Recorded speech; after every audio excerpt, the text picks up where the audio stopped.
Hello friends, welcome back to the channel knowledge Bhai ji. कैसे हैं आप सभी लोग? आप सभी का स्वागत करता हूं फिर से अपने चैनल पर। जैसा कि आप सभी को पता है, हम AIB 18 की प्रिपरेशन कर रहे हैं और आपके लिए डेली इम्पोर्टेंट MCQ लेकर आते हैं। और ये जो क्वेश्चन है ये केवल AIB 18 तक सीमित नहीं है। आप किसी और कॉम्पिटिटिव एग्जाम की भी तैयारी कर रहे हैं तो उसमें भी ये आपको हेल्प करेंगे।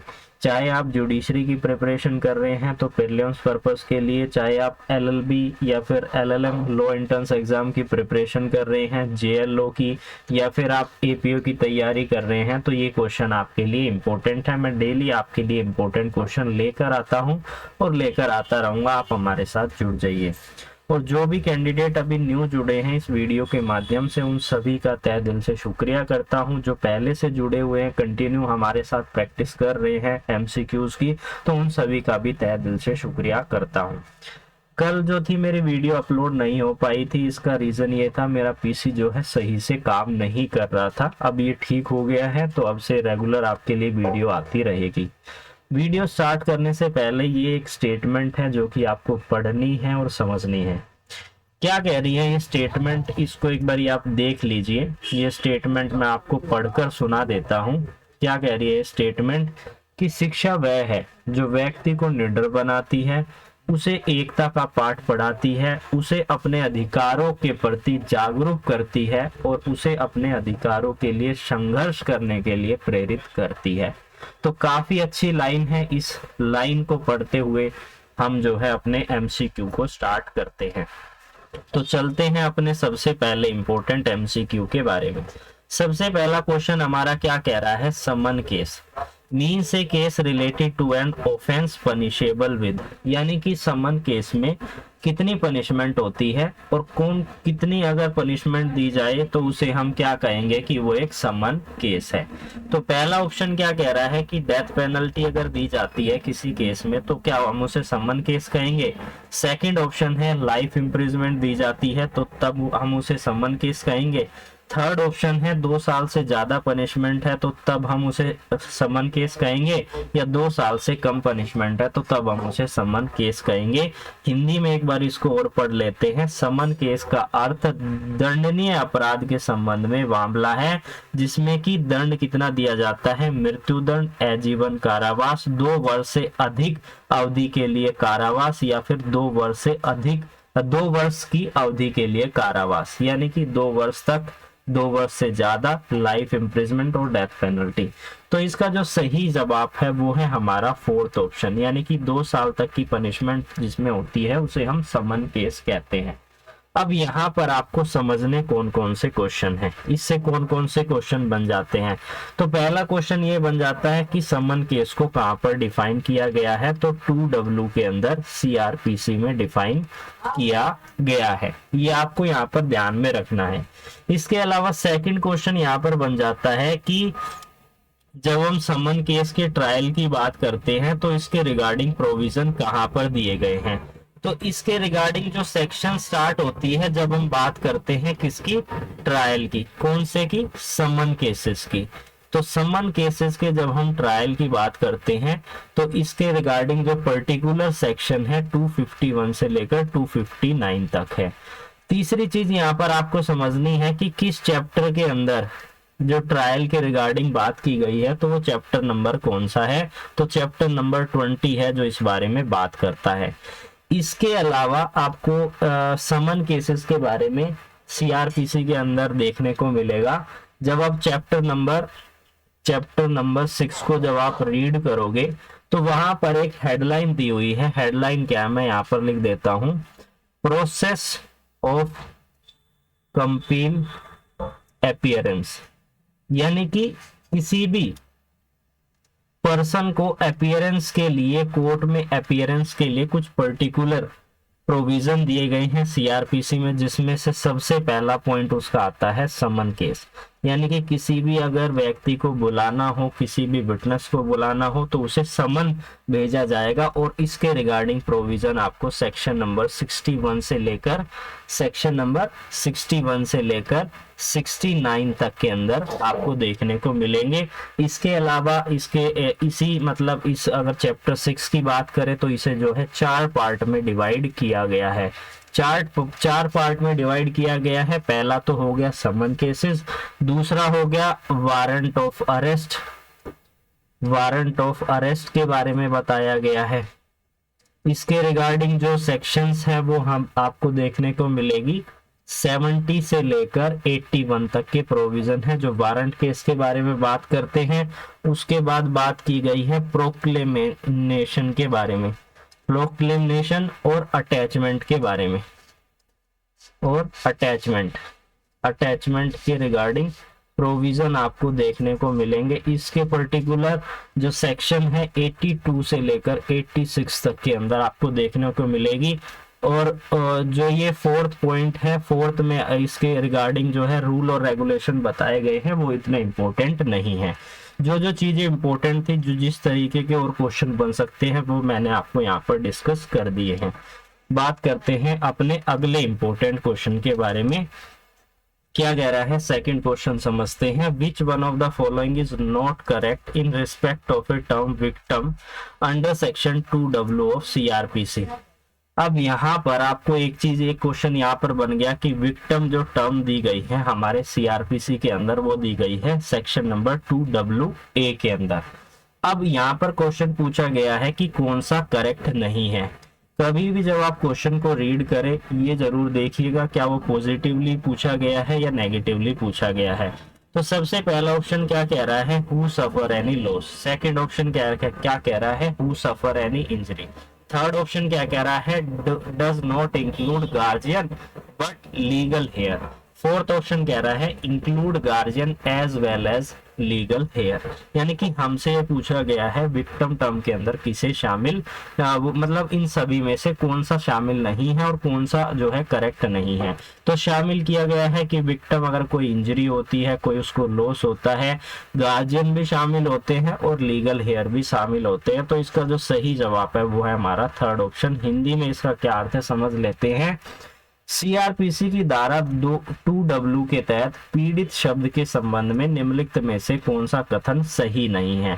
यानी कि हानि होना, चोट पहुंचना, उसे अभिभाव नहीं बल्कि कानूनी उत्तराधिकार शामिल होता है। इसमें अभिभाव के साथ साथ कानूनी उत्तराधिकारी भी शामिल होता है। तो इसका थर्ड ऑप्शन जो है इस क्वेश्चन के अनुसार जो है बिल्कुल सही है।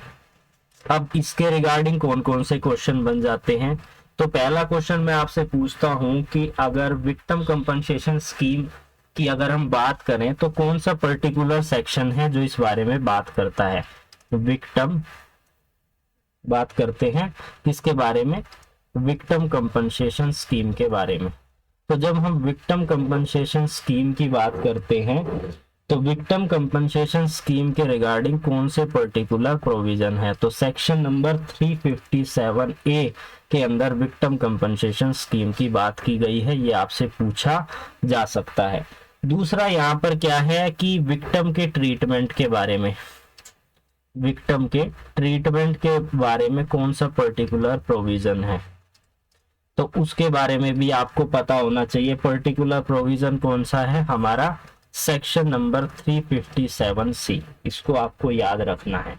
तो ये दो क्वेश्चन थे जो इसको आपको याद रखना है इस क्वेश्चन के साथ। अब हम चलते हैं हमारे अगले इंपॉर्टेंट क्वेश्चन के बारे में। क्या कह रहा है, which one of the following one statement is correct as per the section 82 और 83। हमने अभी फर्स्ट क्वेश्चन जब डिस्कस किया हमने देखा था कि वहां पर प्रोक्लेमेशन और अटैचमेंट की बात की गई है। तो उसके प्रोविजन 82 से लेकर 86 तक बताए गए हैं, ये भी मैंने आपको अभी बताया था। तो यहाँ पर पूछा गया है सेक्शन नंबर 82 और 83 के रिगार्डिंग इन सभी में से कौन सी एक स्टेटमेंट है जो करेक्ट है। तो पहला ऑप्शन क्या कह रहा है, पहला ऑप्शन क्या कह रहा है, The court may order attachment of property belong to an accused before during him a proclaimed person under section 82। Second option क्या कह रहा है, the court may order attachment of a property of a person after publication of a written statement under section 82 required him to be appear before it. और third option क्या कह रहा है, the court may order attachment of property of a person regardless to whether or not he has been declared as a proclaimed offender. Fourth option है none of the above. Hindi में इसको समझ लेते हैं, उसके बाद कौन सा इसका जो सही जवाब है उसके बारे में डिस्कशन करेंगे।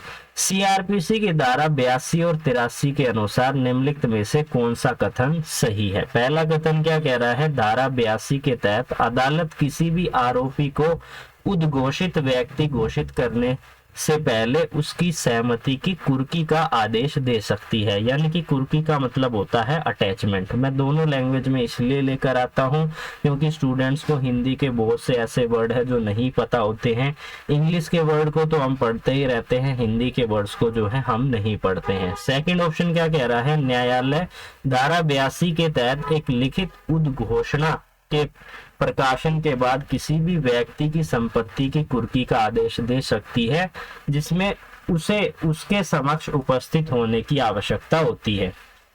थर्ड ऑप्शन है, न्यायालय किसी व्यक्ति की संपत्ति की कुर्की का आदेश दे सकती है भले ही उसे घोषित अपराधी घोषित कर दिया गया हो या नहीं किया गया हो। और फोर्थ ऑप्शन है उपरोक्त में से कोई भी नहीं।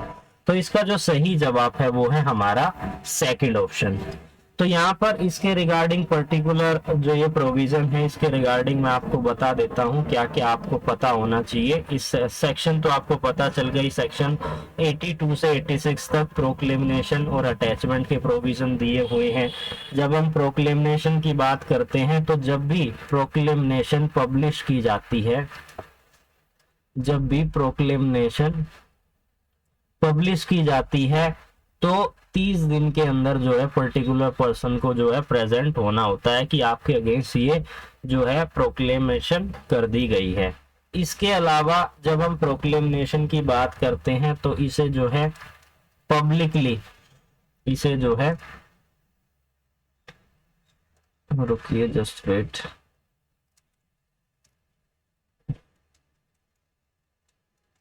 इसे जो है पब्लिकली रीड किया जाता है। कहां पर, जहां पर वो पर्टिकुलर पर्सन रह रहा है। और इसे क्या किया जाता है, इसे अफेक्ट्स किया जाता है जहां पर वो पर्टिकुलर पर्सन रह रहा है, जहां पर उसका ऑफिस है, जो भी कंस्पिशियस प्लेस है, जो वर्डिंग आपको देखने को मिलेगी। इसके अलावा यहाँ पर जब पब्लिकेशन की बात की जाती है किसकी, प्रोक्लेमेशन की, तो उसकी सर्टिफाइड उसकी जो कॉपी होती है वो कोर्ट हाउस में लगाई जाती है और न्यूज़पेपर के अंदर। तो कॉपी जो है कोर्ट हाउस के अंदर, कोर्ट हाउस के अंदर और न्यूज़पेपर्स के अंदर, न्यूज़पेपर के अंदर जो है लगाई जाती है। तो इन चीजों को आपको जो है ध्यान में रखना है। ये कुछ इंपॉर्टेंट बातें हैं इस पर्टिकुलर क्वेश्चन से रिलेटेड। बात करते हैं अगले इंपॉर्टेंट क्वेश्चन के बारे में। क्या कह रहा है, which of the following is irregularities of a magistrate not empowered by law to do so vitiate the proceeding. तो जब हम विशिएट द प्रोसीडिंग की बात करते हैं, कौन सी प्रोसीडिंग विशिएट होंगी, कौन सी प्रोसीडिंग विशिएट नहीं होंगी, इसके रिगार्डिंग पर्टिकुलर हमारे सीआरपीसी के अंदर 460 और सेक्शन 461 है, पर्टिकुलर प्रोविजन है। एक बात करता है कब विशिएट होगी प्रोसीडिंग, एक बात करता है कब प्रोसीडिंग विशिएट नहीं होगी। अब यहाँ पर क्वेश्चन पूछा गया है कि कब प्रोसीडिंग विशिएट होगी। तो पहला ऑप्शन क्या कह रहा है, to hold inquiry under section 176 of CrPC. Second option है to make over a case under subsection 2 of section 192 of CrPC. Third option है to make cognizance of an offence under clause C of subsection 1 of section 190 of CrPC. Fourth option है to tender pardon to a compliance under section 306 of CrPC. Hindi में क्या इसका अर्थ है, ताकि आपको और अच्छे से समझ में आ जाए। निम्नलिखित में से कौन सा एक मजिस्ट्रेट की अनियमितता है जो ऐसा करने के लिए कानून के द्वारा सशक्त नहीं है। कार्रवाई को खराब करता है, विशिएट करता है, रद्द करता है, खराब करता है। तो पहला ऑप्शन क्या कह रहा है, सीआरपीसी की धारा 176 के तहत पूछताछ करना, या फिर धारा 192 की उपधारा 2 के तहत मामला कायम करना। तीसरा है सीआरपीसी की धारा 190 की उपधारा 1 के खंड सी के तहत किसी भी अपराध का संज्ञान लेना। और फोर्थ ऑप्शन है सीआरपीसी की धारा 306 के तहत साथी को समाधान देना।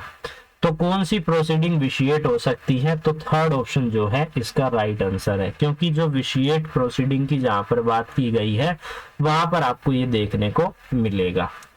बात करते हैं अगले इंपॉर्टेंट क्वेश्चन के बारे में। अब यहाँ पर पूछा गया है कि कौन सी प्रोसीडिंग जो है विशिएट नहीं की जाएगी। तो इसके लिए पहला ऑप्शन क्या कह रहा है, calling to record of exercise power of review under section 397। तो ये आपको पर्टिकुलर प्रोविजन जो है आपको देखने को मिलेंगे। जब हम बात करते हैं थर्ड ऑप्शन की, तो ये आपको देखने को नहीं मिलेगा। तो इसका थर्ड ऑप्शन जो है बिल्कुल सही जवाब है। इसको एक बार आप चेक कर लीजिएगा क्या ये क्वेश्चन करेक्ट है या करेक्ट नहीं है, ताकि आपका किसी भी तरीके से जो क्वेश्चन है वो गलत ना हो। बात करते हैं अगले इंपॉर्टेंट क्वेश्चन के बारे में। क्या कह रहा है, a police officer torture Z in order to induce Z to confess that he has committed an offence. यानी कि एक पुलिस ऑफिसर है ए, उसने जेड को पूरी बुरी तरीके से टॉर्चर किया है कि वो अपने अपराध को सहमत कर ले। पहला ऑप्शन है किस सेक्शन में ये बताया गया है कि ए ने कमिट किया है, यानी कि पुलिस ऑफिसर ने 322 सीआरपी आईपीसी के अंदर ऑफेंस किया है, या फिर 328 के अंदर, या फिर 330 के अंदर, या फिर 334 के अंदर। हिंदी में इसका क्या अर्थ है, एक पुलिस अधिकारी जेड को यह स्वीकार करने के लिए प्रेरित करने के लिए जेड को प्रताड़ित करता है उसने यहाँ पर कौन सा अपराध किया और किस धारा के अंदर अपराध कमिट किया है। इसके रिगार्डिंग हमें इन सब पर्टिकुलर सेक्शंस के बारे में हमें पता होना चाहिए। जब हम बात करते हैं सेक्शन नंबर 322 की, तो 322 पर्टिकुलरली किस बारे में बात करती है, वॉलंटरली कॉजिंग ग्रीवियस हर्ट के बारे में। जब हम बात करते हैं सेक्शन नंबर 328 की, तो ये बात करता है कॉजिंग हर्ट बाय पॉइजन। जब हम बात करते हैं सेक्शन नंबर 323 की, तो ये बात करता है इंड्यूस टू टेक कन्फेशन। और जब हम बात करते हैं सेक्शन 334 की, तो ये बात करता है voluntarily causing hurt on provocation, यानी कि उकसाकर किसी को ग्रीवियस हर्ट कर देना। अब यहाँ पर क्या किया गया है, उसको कन्फेस करने के लिए मजबूर किया गया है। तो पर्टिकुलर सेक्शन हमारा थर्ड हो गया, सेक्शन नंबर 330 इस बारे में बात करता है, इसके लिए उसे दोषी ठहराया जाएगा।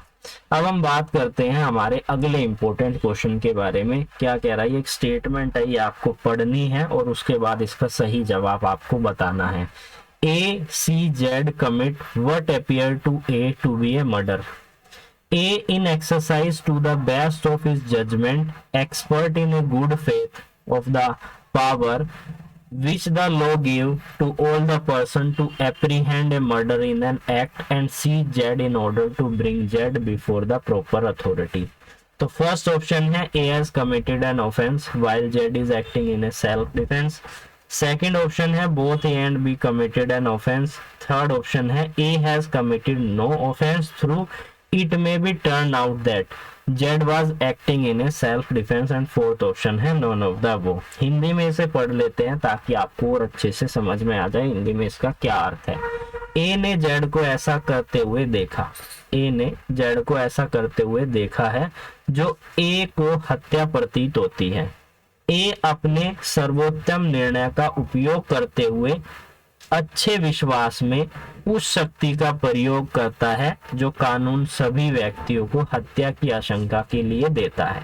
जेड को उचित अधिकारियों के सामने ले जाने के लिए जेड को जब्त कर लेता है। तो यहाँ पर क्या उसने कोई ऑफेंस कमिट किया है या कोई ऑफेंस कमिट नहीं किया है?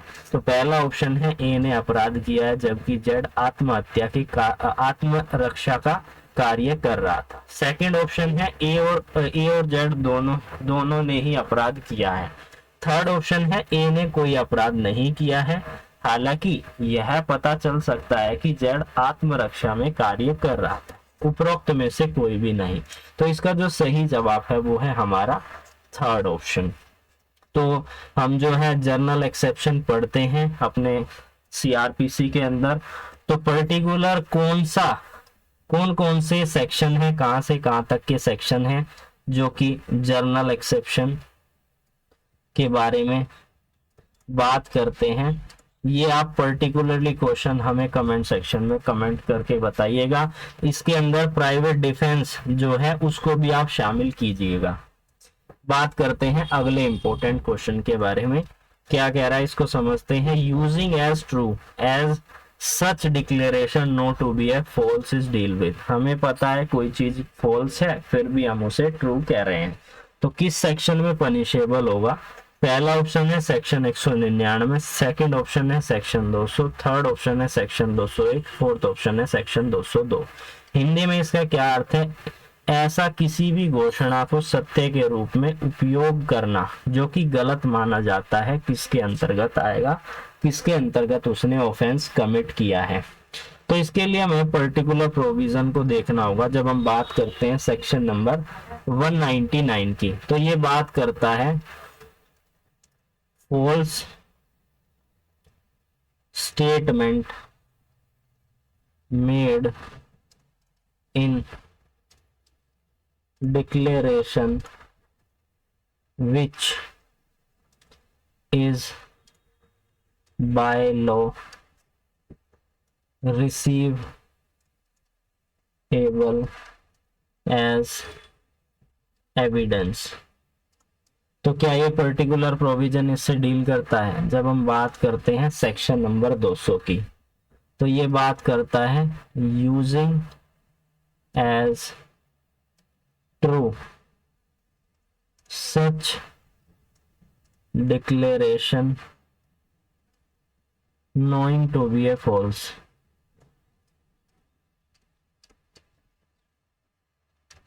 तो हमें यहाँ पर पता चल गया हमारा पर्टिकुलर सेक्शन कौन सा है, सेक्शन नंबर 200 जो इस बारे में बात करता है। इसके अलावा ये सेक्शन क्या कह रहे हैं इसको भी समझ लेते हैं। 201 क्या कहता है ताकि आपको याद रहे। कोजिंग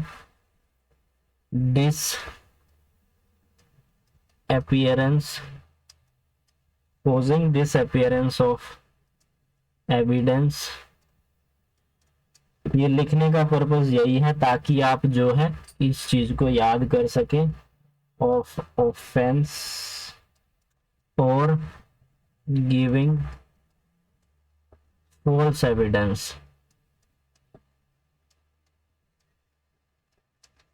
ठीक है, आपको कहीं और डायरेक्ट की अभी यहाँ पर इस क्वेश्चन के साथ खोलने की जरूरत ना पड़े। इंटेंशन ओमिशन, ओमिशन का मतलब होता है किसी कार्य को ना करना। To give information of offence by person bound to uniform. तो ये पर्टिकुलर सेक्शन है जो आपको पता होने चाहिए और आंसर तो हमें पता चल ही गया। बात करते हैं हमारे अगले इंपॉर्टेंट क्वेश्चन के बारे में। After the submission of drafting of IPC in 1837 who received the draft code. तो किसने रिसीव किया था? तो इसका जो पर्टिकुलर आंसर है वो है हमारा फोर्थ ऑप्शन, यानी कि फर्स्ट और थर्ड। तो इसका फोर्थ ऑप्शन जो है करेक्ट है। प्रीवियसली मैंने एक शॉर्ट वीडियो बनाई थी कल, क्योंकि पीसी खराब था इसलिए मैं क्वेश्चंस को नहीं बना पाया था।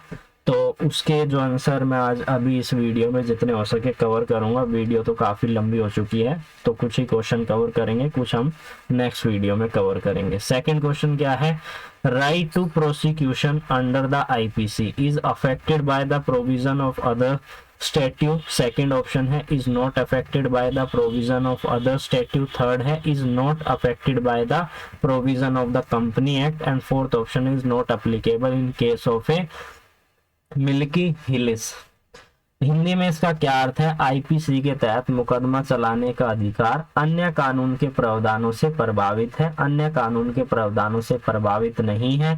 थर्ड ऑप्शन है कंपनी के प्रावधानों से प्रभावित नहीं है और मिल्की हिसन के क्षेत्रों में लागू नहीं होता है। तो इसका जो पर्टिकुलर आंसर है वो है हमारा सेकंड ऑप्शन। यानी कि जब हम बात करते हैं राइट टू प्रोसिक्यूशन की, तो ऐसे में आईपीसी के अंदर जो प्रोविजन है वो इफेक्ट नहीं करते हैं अदर स्टैट्यूट को। बात करते हैं अगले इंपॉर्टेंट क्वेश्चन के बारे में, क्या कह रहा है इसको समझ लेते हैं कि intercourse by man with his wife during the separation is deal with. Particular section पूछा गया है, अगर ऐसा होता है तो कौन सा सेक्शन है जो इस बारे में डील करता है। तो पर्टिकुलर सेक्शन है हमारा 376 कैपिटल ए। इसका थर्ड ऑप्शन बिल्कुल राइट आंसर है। बात करते हैं अगले इंपॉर्टेंट क्वेश्चन के बारे में, intercourse by a public servant with a woman in his custody deal with which of the following section. तो इसका पर्टिकुलर आंसर कौन सा है, इसका पर्टिकुलर आंसर है हमारा 376 बी। तो फोर्थ ऑप्शन जो है बिल्कुल इसका सही जवाब है।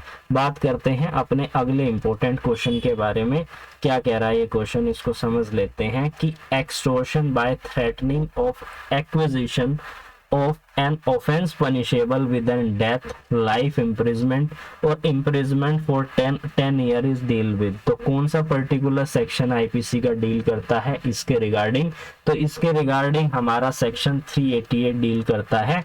इसके अलावा हम पर्टिकुलर सेक्शंस के बारे में यहाँ पर मेंशन कर देते हैं ताकि आपको पता रहे।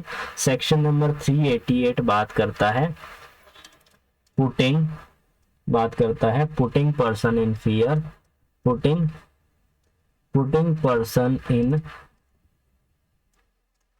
fear of injury in order to commit extortion। जब हम बात करते हैं सेक्शन नंबर 386 की, तो ये बात करता है extortion by putting a person in fear of death and grievous hurt। जब हम बात करते हैं सेक्शन नंबर 387 की, तो ये बात करता है putting person in fear of death or of grievous hurt in order to commit extortion। तो सेक्शन 388 का तो आपको पता ही चल गया तो किससे डील करता है, तो ये प्रोविजन जो है आपको याद रखने हैं। बात करते हैं अपने अगले इंपॉर्टेंट क्वेश्चन के बारे में, क्या कह रहा है इसको समझ लेते हैं। बस वीडियो को हम यहीं पर अभी स्टॉप करने वाले हैं, इस क्वेश्चन को एक और क्वेश्चन डिस्कस करके। All the true except one concern the duty of the court in regarding to the interpretation of word ambiguous import in the penal statute. तो पहला ऑप्शन क्या कह रहा है, उससे पहले हिंदी में समझ लेते हैं। दंडात्मक कानून में अस्पष्ट शब्द की व्याख्या के संबंध में न्यायालय के कर्तव्यों के संबंध में एक को छोड़कर सभी सत्य है, यानी कि एक गलत है और कौन सा वो गलत है ये हमें पता लगाना है। तो सबसे पहला ऑप्शन क्या कह रहा है, The court must ascertain if the offense charge is with the meaning of the word of the statute। Second option है if the only reasonable way of constructing a penal statute without stretching its legal language is ones which goes against the accused, then it must be fully upheld in its entirely. Third option है it is a duty of the court to interpret the word of the ambiguous import in a broad and liberal sense. Fourth option है in case of a penal statute is uncertain and ambiguous or at the capable of two interpretation, the benefit of the ambiguity should be goes to the accused. Hindi में इसका क्या अर्थ है ताकि आपको और अच्छे से समझ में आ जाए। पहला ऑप्शन कह रहा है अदालत को यह सुनिश्चित करना होगा कि क्या आरोपित अपराध कानून के शब्द के अर्थ के अनुरूप है।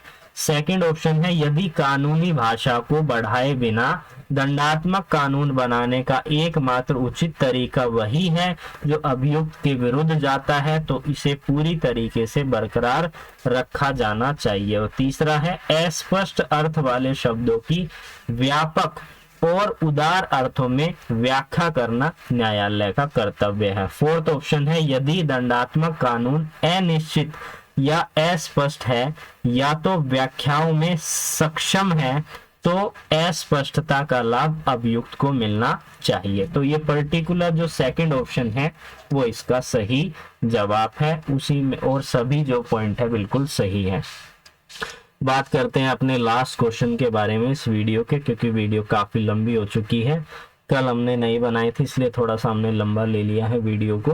तो मेंस रिया इंक्लूडेड फर्स्ट है crime of basic intention, crime of speculative intention, crime of specific intention, fourth both 1 and 3। तो इसका जो पर्टिकुलर आंसर है वो है हमारा फोर्थ ऑप्शन। तो आई होप आपको वीडियो अच्छी लगी होगी।